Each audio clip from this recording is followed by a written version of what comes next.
They gon' need to raise the rim. They gon' need a cage in that gymnasium. I play to win, Will still Chamberlain. Put the globe on my middle finger and made it spin. They gon' need to raise the rim. They gon' need a cage in that gymnasium. I play to win, Will still Chamberlain. Even Damien and Satan is afraid of him. Hey, what's up, everybody? I want to thank y'all for tuning in to another episode of Nothing's Off Limits with your host, Mr. McGee. And today is going to be a beautiful, powerful build, man. I'm here with the good brother Brian Penny Collins, Coach Brian Penny Collins, head coach of the Tennessee State men's basketball team, man. So he really doing big things in the city. This brother's putting on. I want to start out by saying congratulations, my brother. Appreciate it, man. Man, for y'all that don't know, man, came over with this brother since yay high, man. And it's crazy, bro. It's crazy, man. But like I say on this platform, bro, we don't do interviews, we do discussions, man. So we're gonna talk about a little bit of everything, man. So tell the people a little bit about yourself, man. Where were you born? Where you from? And the whole nine, bro. I was born and raised in Memphis. Moved to Nashville when I was about 11 years old. You know, been here ever since. Went to White's Creek. You know, got my career started over at the Creek and left the Creek. Went to Belmont. Had a great career over at Belmont. Played a little pro ball. Got into coaching.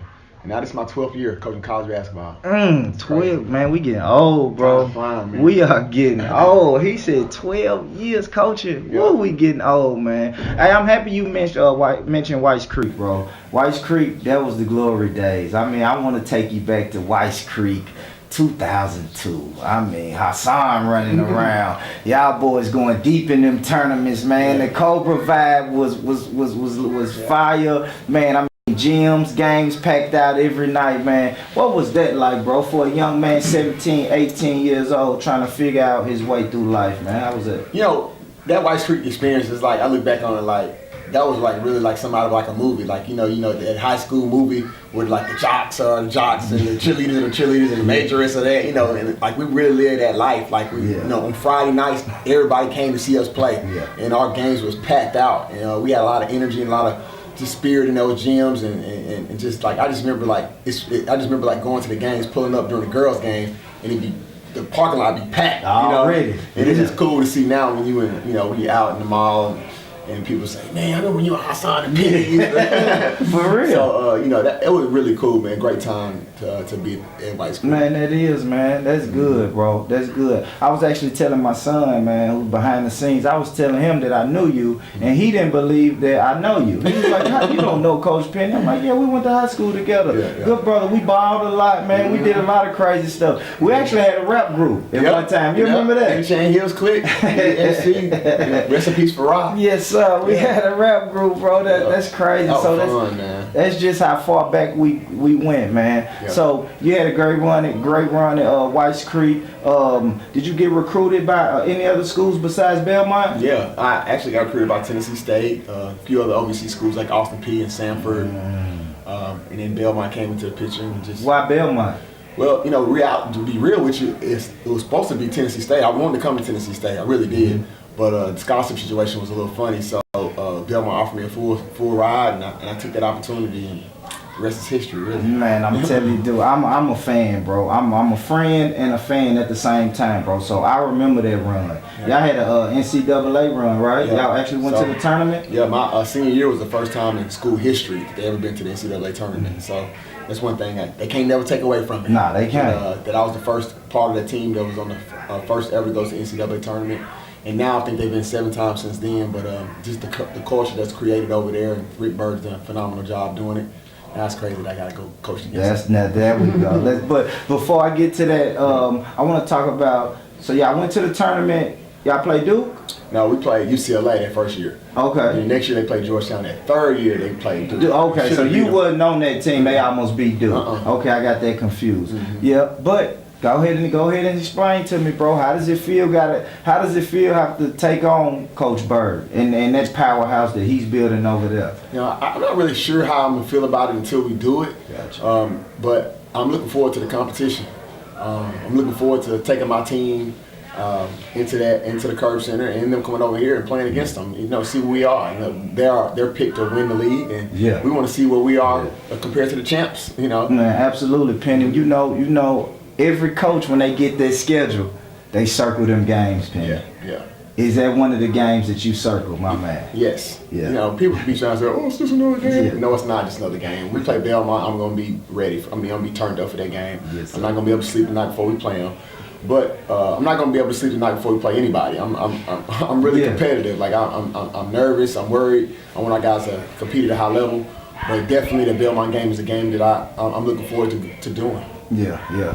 I'm looking forward to y'all getting a W, man. I'm coming out, bringing some more kids out. All right, so Belmont, you're done with Belmont.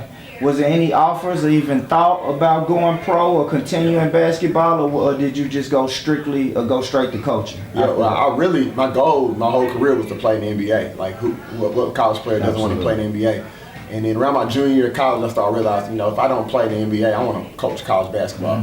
So when I graduated from Belmont, I had a lot of different agents trying to hit me up, and I ended up signing with a guy who got me a deal to play in the NBA Developmental League at the time. So I went there and I did that for a little bit. It was really cool, and I really felt like I had accomplished my goal of being a pro by going to play in that. Yes, sir. I was playing with guys from Georgetown and Syracuse and Cincinnati and former NBA players on our team, and the NBA D-League was just kind of getting started. It's a lot bigger now, but it's called the G-League now, but playing in that was really good. I felt like I had made it, I felt like I made it. I was traveling and, doing that pro thing.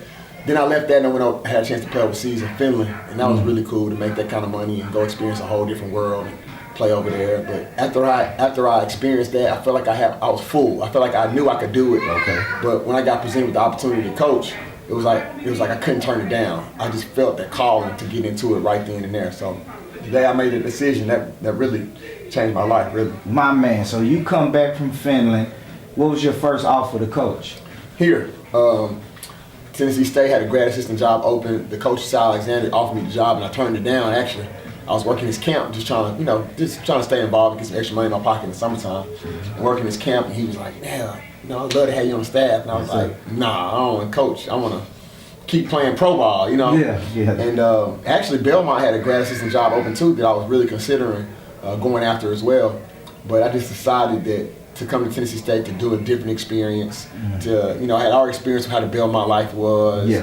Even though they were going to be good, I just wanted to have a different experience so I could my network could be a little bit bigger. Gotcha. And decided after turning the job down, I called Coach Sy back a couple months later, and he had the job still open, and I accepted it at that time. So how many years were you on that staff?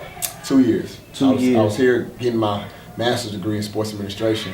And after my second year, then I had to move on because I had graduated. My man. So you move on. Where was the next stop at after that? I went to Cumberland University in Lebanon, Tennessee, NAIA program. Okay. As an assistant coach, and I was there for 3 years under Lonnie Thompson.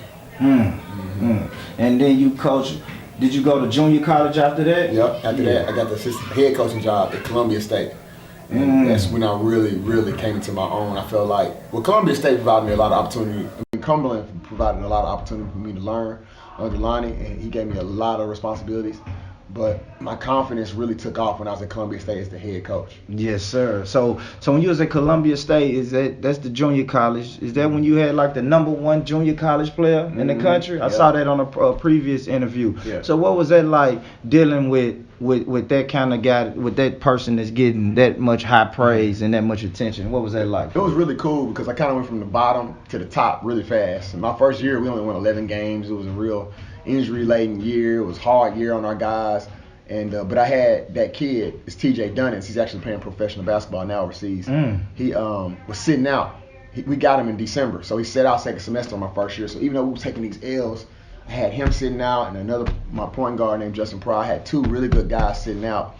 And I just knew we were going to be good the next year. Well, that next year, we went from finishing, 8th place in the Tennessee League to being number 3 team in the country and finishing first place. We went 17-1 in the league, played, lost 2 games in the regular season. And at the end of that season, we lost in the national tournament in the Elite 8, and that kid hit 52 points in the national tournament in the Elite 8 game. And he got that #1 ranking after that, and he deserved every bit of it. And he ended up going to Auburn and having a great career at Auburn. But he had everybody in the country recruiting him, and it was really cool to have all those college coaches coming in and out of our gym, and met a lot of different people, big name coaches in the business, and got a chance to rub shoulders with a lot of important people in the business. Man, that's dope. That's dope, Penny. So you do the junior college head coaching for how long? How many years was 3 that? years. At Columbia, right? Mm-hmm. And then didn't you do something at East Tennessee? Yep, left Columbia and went to East Tennessee State as an assistant coach. Yep, and that's another important thing. You know, this jersey behind me, Cromer, he played for me at ETSU as well, and he was actually my leading scorer that third year. And came with me to East Tennessee State, and man, had a hell of a career. Averaged 15 his first year, averaged 20 his second year, scored over 1,000 points in 2 years. And in our second year at East Tennessee State, he led us to the NCAA tournament. How y'all do?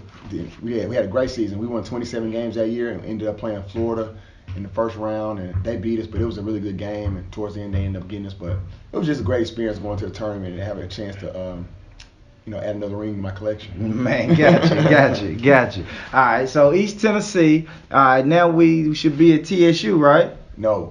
When I left East Tennessee State, I had an assistant job at Illinois State. Okay. In the Missouri Valley Conference. With the head coach head coach at East Tennessee State was Steve Forbes, who I had to mention because he meant a lot to my career. And shout out to Steve. And we still got a great relationship now. But when I left East Tennessee State, I had the opportunity to go to Illinois State, which is just in the Missouri Valley Conference, just a little bigger school. So I had the opportunity to work under Dan Muller. And once again, I had to make a decision for my career.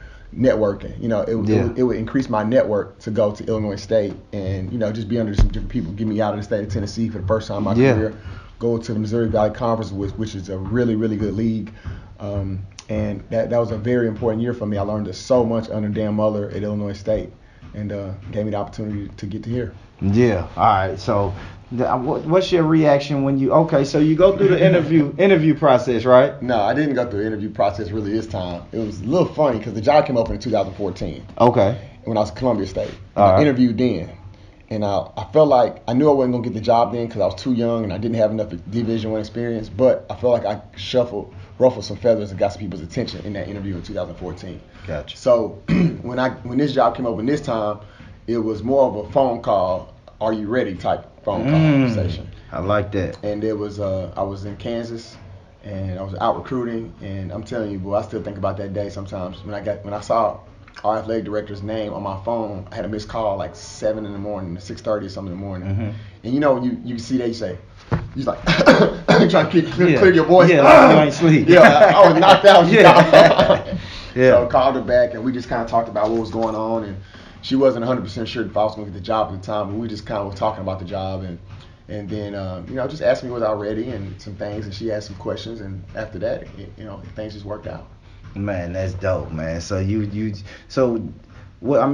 did you feel to know that you're coming back home and taking over this historical black program? Man, words can't even explain it, man. Once I knew I had officially was going to get the job, I just immediately just started thinking about, just thanking God for the opportunity. Like, I couldn't believe it, like it was happening. This was always a job that I always wanted. So I was always like dreaming. This is my dream job type deal, to come back home and have an opportunity to work at a place that I always grew up around. My family went to school here. My grandma went to school here, sisters, aunties. And so when it was official, it was like, it's kind of one of the things you just sit back like,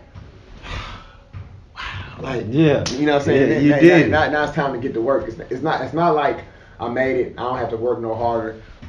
I made it to the pinnacle of my career, but it was like, this is the opportunity you've been waiting for. Now you need to take advantage of it.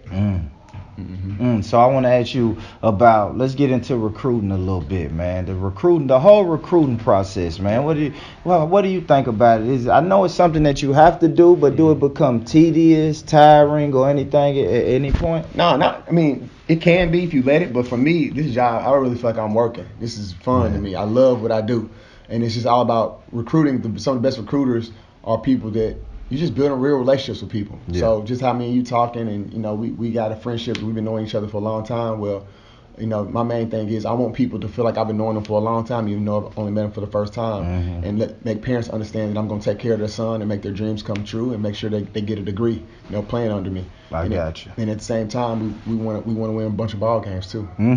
Yeah. What's the how do you find a balance in that? Because I know you talking to parents, you talking to dads, you probably talking to uncles. And a lot of people, and they always want to say, Okay, we know you're gonna teach our son basketball, but what about the grades? Yeah. What about the education? Like, do you like what are some of the things that you let them know about education that child to be partaking in? Well, first of all, that's the most important thing I'm gonna tell them. Their child's gonna get their degree. I'm gonna put them in position to get their degree, and then I would like to think that I can use my history of where I've been and all the people that I've helped throughout my career.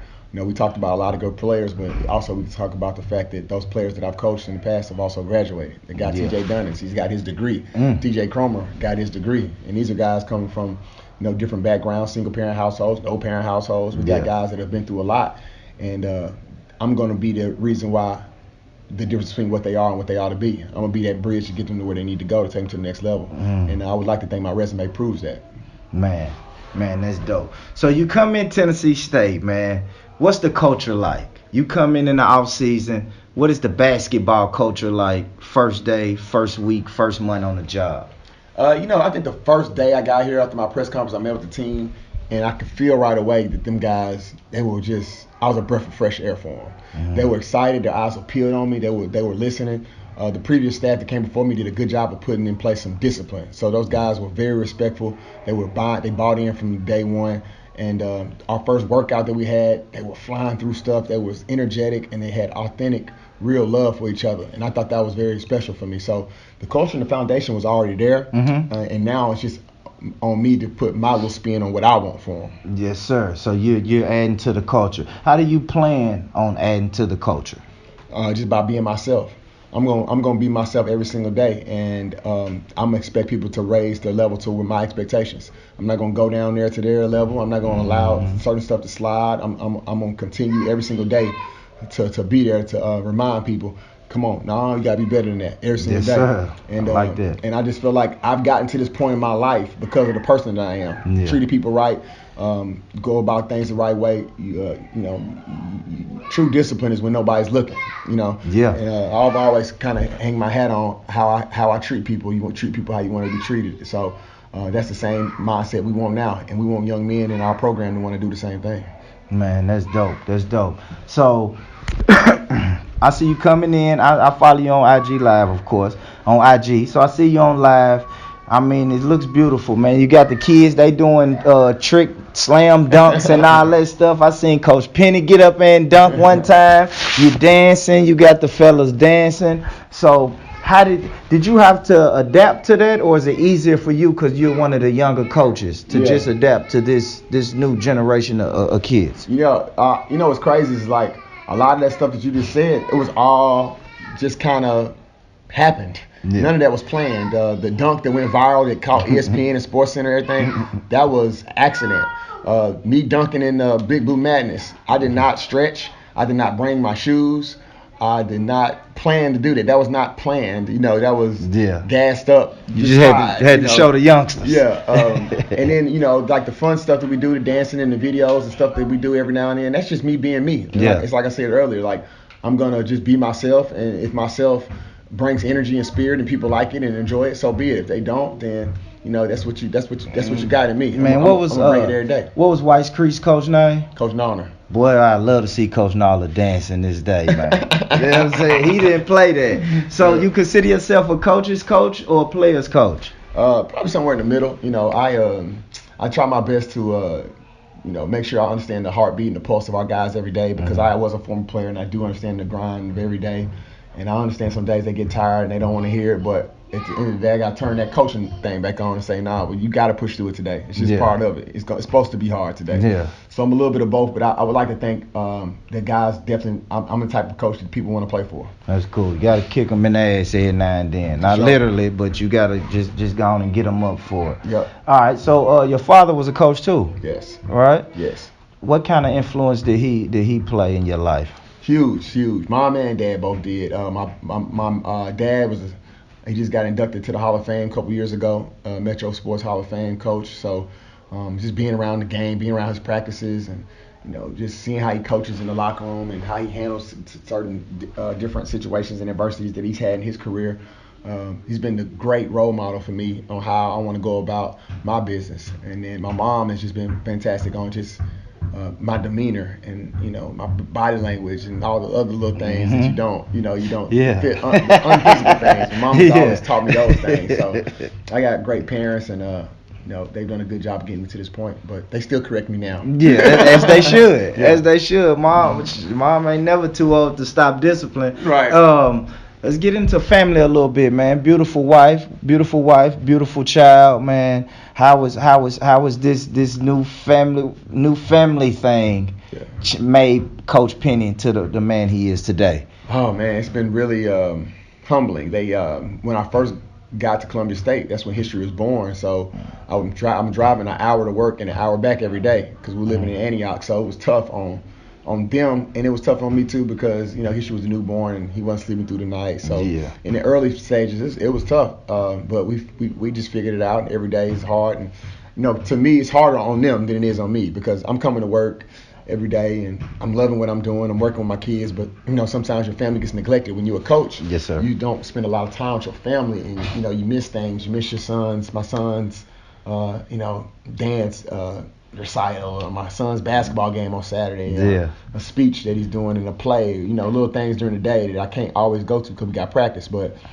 it's more harder on them than it is on me. It's very hard on me because I miss it, but I just feel like I wish it was two of me that I could be there at all times. But it's great, man. I love them, and we can win or lose a game. My son don't care.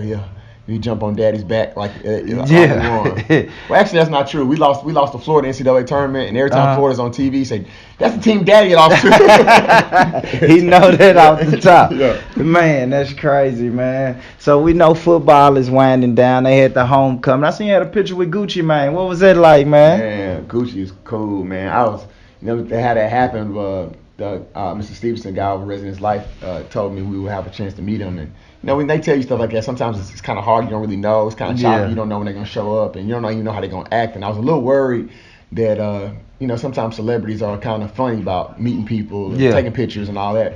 But I met his manager, who was a really good guy, very nice person, and actually told his manager, "Listen, I got the jersey for Gucci. I want you to give it to him, and just tell him it's from the basketball team, because I already knew that it'd be hard, to beat Gucci." And he was like, "No, coach. I want you to give it to him." And I was like, okay. Yeah. So we waited on Gucci to show up. Gucci came. He brought me in there, gave it to him. And as soon as I seen him, he said, "Coach, man, appreciate this, coach. It's fresh." And he had his photographer come over, and we took some pictures with the jersey. And he flipped it around and wanted to show to Tennessee State too. So he was real cool, man. I was already a fan of Gucci, but now he really got me locked in. I'm a big time Gucci man. That's now dope, man. So speaking of hip hop and music, what is Coach Penny listening to nowadays, man? Because you know what I'm saying, your guy is getting older, but then this is like a new brand of hip hop that's out right now. So what are you listening to right now, man? I'm still listening to my same stuff. I'm still listening to Jay-Z, 444, the Carter's album. I was a big Lil Wayne fan, but I'm not on this new Lil Wayne guy. I mean, Carter 5. I mean, I'm not a big fan right now, but Drake album, all that kind of stuff. I love SZA and Tiana Taylor. Yeah. I love LMA's playing right now. I can hear it in the locker room. Yes. I love LMA. But like a lot of the new rappers like Lil Gunna and Lil Baby and the NBA Youngboy, I don't know their songs by heart, but I'm trying to get caught up because that's all I guys listen to. Yeah. So once I'm trying to get caught up with that, so I can get on their level too and know a little bit what they listen to. But I'm still sticking to my old school guys. I got you. That's a question I want to know. So how do you teach the players social media? Do you have any kind of social media policy set in place? Do you tell them, hey, be free, but don't wild out, don't embarrass you? Like, what do you tell the boys about social media? Well, we recently had some social media training, and so we had a lot of things that we talked about. Sometimes we don't let them tweet after a certain time. Okay. We don't let them retweet anything that's cussing. We don't let them curse on their social media. And and before they knew, when they first got on campus, we had situations where we had to call them in and show them examples of what we're talking about. Mm-hmm. So, and a lot of times they always say it's a rap lyric. Well, it don't matter, because you got kids and you got fans following your social media accounts, and you got to hold yourself to a higher standard. Is Coach Penny posting that stuff? No, then you don't. Yeah. There you go, man. I ain't gonna take up too much of your time, but man, how do we get the tickets? When do the season start? Yeah. Man, let the people know everything they need to know about Big Blue basketball, Penny. Yeah, so basically season starts Wednesday, October 31st, Halloween night. It's our first exhibition game. big time game for us. We want to see where our guys are at. We want everybody to come out. It's $5 to get in. Kids under 12 are free. And then after that, the regular season starts November 10th against Lipscomb. It's going to be at Lipscomb. And then our first home game is November 13th against Arkansas Little Rock, which is a game that we're really looking forward to. Our first regular season game at home, and we got 3 straight home games that week, 13th, 15th, and 17th. Okay. And the 17th is the fifth game. A lot of people want to come and see that game. A lot of people are excited about seeing Kenny Anderson's new team. But I'm excited about the season, man. The only thing I'm focused on right now is tomorrow's practice, and then we'll worry about the next game. But it's going to be a big-time season. You can get your tickets at the ticket office right here at TSU's campus, or you can go online and get them. It's a good time to be a Tiger. This show is, and they're not expensive. Tickets aren't expensive, right, man? So bring the family, man. Come down. Big Blue Nation, man. They breathe the fresh breath of air into the program. Like I started with, I'm proud of you, brother. I appreciate you for taking the time out to deal with me, man. Appreciate you. I want to say this though before we go. All right, bro. Y'all understand Calvin, but I know him as Boopy. And me and Boopy is, to me, this is the coolest dude ever. Like, he set the standard for being cool back in the day. So it's just so dope to see my friend still doing big boy stuff, and he got his own show now. Man, it's cool as hell just to see you doing this, man. I'm trying, bro. You got your family and you got everything rocking, man. And, I'm trying. And he could hoop back in the day a little bit. Yeah, he wasn't better than me. But he could hoop though. Look, I always tell my son, it was Hassan, Derek Ramsey, Lil Penny all on the team, but I was the 6th man, and I come in and get my 6'8" and my 5 rebounds and go on back to the bench. You feel? Nah, he can hoop for real. Like, I don't give people credit. All my friends, anybody know me know. I do not give people credit. This man can hoop for real, and so it's my friend too. So I wouldn't lie. Yeah, man. But nah, man. I just appreciate you having me on, and anytime you want to do this, let me know. But I'm just glad to be on here, man. Man, I got you, bro, and I definitely be at the game, man. Thank y'all for tuning in to another episode. Like I always say, man, dream big, live big, and if ain't nobody told you they love you, I love you. I love you. I love you. Salute. Please share this video. Tell a friend to tell a friend, y'all. Thank y'all. Salute. And they was talking all that hot ish. Yeah. The prophets ain't apostles here, the gospel is the gossip. I'm a science project, try and pocket this rhyming process. Watch us in formation, going through lines.